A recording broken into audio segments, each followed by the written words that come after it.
Relationships that build wealth, create opportunities, the right solutions. That's what we do at JN Fund Managers. We're in pursuit of your financial security. Portfolio and investment management services for individuals and corporate clients, from wealth building and risk management to preparing for a comfortable retirement. Strong, stable, secure. We're in pursuit of your success. Let's talk. JN Fund Managers, your safer, smarter financial partner.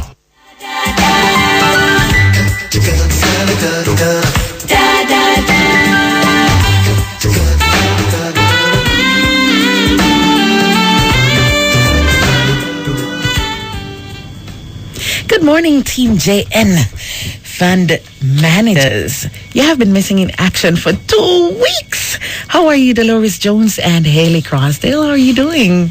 Good morning, Denise. We are fine, thank you. 2 weeks is just too long to be away from our Love 101 family. We missed you, and we missed being here on Tuesday mornings. Hello, our Love family. Good morning to you again. I'm sure our listeners use the time off wisely to review the wealth of information you've been sharing with us since February. Perhaps we can call this morning the start of session 2 of Your Goal Realized. That's a good spin, Denise. And good morning to you, Nadine, wherever you are. Denise, let's use that spin. Well, here we are at Season 2, Program 1. And today, Haley and I will be looking at creating an emergency fund. It's an essential part of financial planning, and we only touched it in passing when we spoke on budgeting. Good morning, Denise, and good morning to all the Love 101 How are you? listeners. I'm good. How are you? Great. I'm good, thanks. It's really great to be back.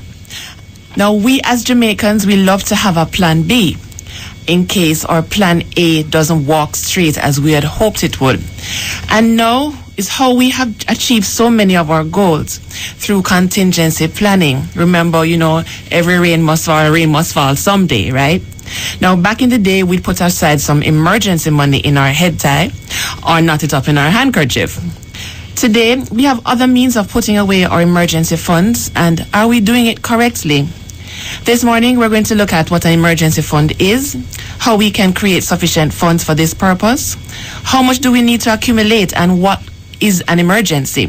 So, and no listeners, seeing a nice dress or a pair of great sneakers is not an emergency. No. So we shouldn't touch these funds for such expenditure. Now, an emergency fund is cash you have saved up for the purpose of helping you maintain a normal life when emergencies come your way. Some people may have this emergency fund saved in a bank account or in a safe or under the mattress. Now, what do we call an emergency? An emergency can be, let's say, for instance, we have lost our job, we have sudden illnesses, or we have a death of a loved one in our family. Now, financial experts recommend that people maintain a cash reserve large enough to cover at least 3 to 6 months of living expenses. Remember, we live in uncertain times and with uncertain economies. So things such as I mentioned before, unemployment, for whatever reason, can happen unexpectedly. And as I said before, other emergencies such as illnesses, disabilities, car repairs, roof repairs, such as those, can be expensive, and there's never, ever a good time for these things to happen. So during periods of unemployment, life really does go on because the bills have to be paid. We still have to honor these commitments until we become employed once again. So we have to determine how much you spend each month, whether on household expenditures such as your rent or your mortgage, your grocery or supermarket bills, your utilities, your child's education, your tithes, and your petrol, just to name a few items. And here we go back again to the basics of budgeting. Then we have a savings goal in mind for this emergency fund. Remember, it can be 3 to 6 months of living expenses or in excess of this. The savings goal will depend on your income and your expenses. Start with small goals first, such as accumulating the first month's amount, and then you can aim higher eventually. Next step, treat your emergency fund like you would any other recurring bill that you must pay each month. Dedicate or set aside the savings amount from your salary monthly. You can have this done as an automatic deduction from your salary. So have it taken out before you even get the full salary itself. Next, your emergency fund should be easily accessible, but not too easy. You may be tempted to make withdrawals from it if it is just too quickly at your hands. So if it's in a savings account, try to opt not to have an ATM card on the account. You can also use fixed deposit accounts or other short-term money market accounts for this emergency fund. And lastly, building an emergency fund takes time. All you have to do is take that first step towards opening that account. Try to be dedicated to the cause. You can also start simple by taking the change from your pockets or purse at the end of the day and putting it into a jar or a piggy bank.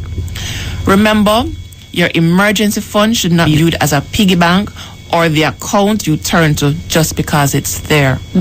It is for emergencies. Yes. Once that money has been spent, trust me, it will take a long time to replace it. Thank you, Haley. And to add to that, our listeners, we have been talking in our programs about goal planning and goal actualization. In doing this, it is also very important that we have an emergency fund. Our goals are, looking to achieve. But a lot of times when we do not have an emergency fund, the first emergency that comes our way, our goal planning account is where we turn to. This sometimes cause a 3-year goal to end up being a 6-year goal.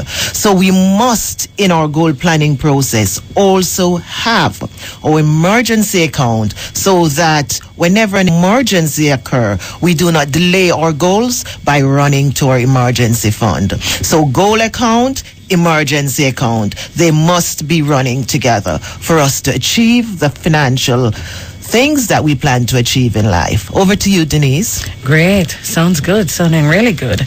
So emergency planning is important for all aspects of our lives, especially our finances in today's economic environment.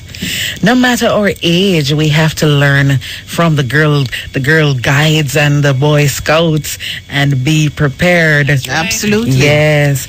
So, okay, Dolores, it's time for a reminder as to how your team may be contacted for more information. My pleasure, Denise. We can be reached by text message at 877-2612, by email at jnfundmanagers@jnbs.com, and of course, through the contact us section on our website. Just click on Your Goals Realized button. Next week, we'll be looking at the stock market, and I'll be introducing another member of the JNFM team, Carolyn Jackson, our equities person. Looking forward, listeners. Well, thank you so much, JN Fund Managers, Dolores Jones and Haley Crosdale, for coming to us here at Love 101 and sharing with us a wealth of information, a whole heap of good stuff, saving up for the rainy day and all of that. I really, really, really, really love it. Look forward to doing this again with you both another time on this same station, Love 101. So you have a great day now. Have a blessed day too. Thank you you so much. Thank you so much. Good morning, listeners.